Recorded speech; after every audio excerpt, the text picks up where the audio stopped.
Greetings, welcome to Spice Box. We will be making halbai today.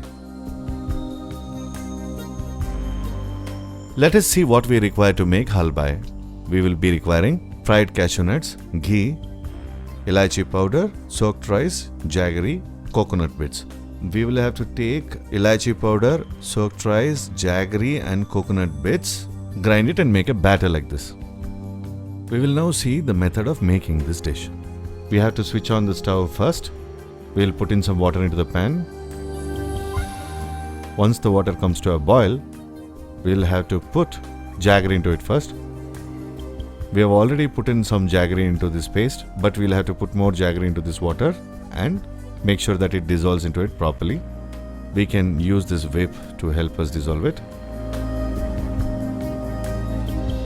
Like this, once the jaggery is all dissolved into it, we shall now take this batter and keep it here.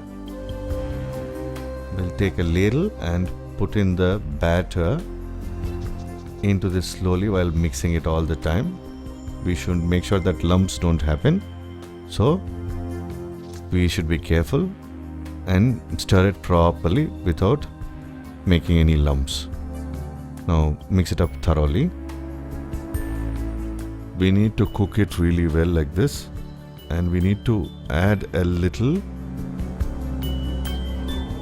ghee in the middle, slowly, a little bit by little bit.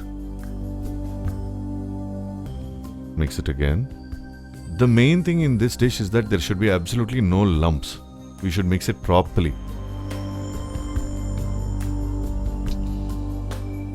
This already has elaichi powder, so we'll put in just a little bit.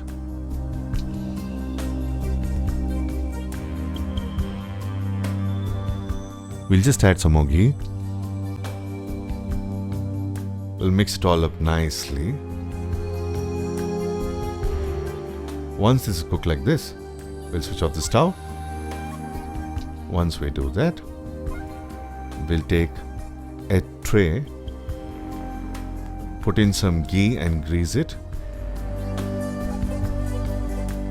We need to do this thoroughly and spread it properly. Now, we'll put this mixture into this.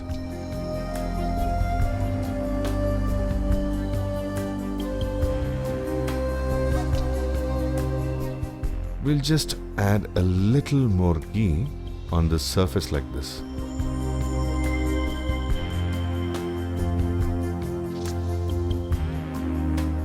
Now we'll have to let this cool for about 10 or 15 minutes.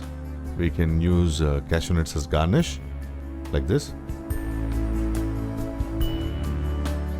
Halwa is ready. You can eat it directly like this, or you can wait until it cools down and eat it. If you put it in the fridge, you can store it for about 4 days and eat it. Happy eating.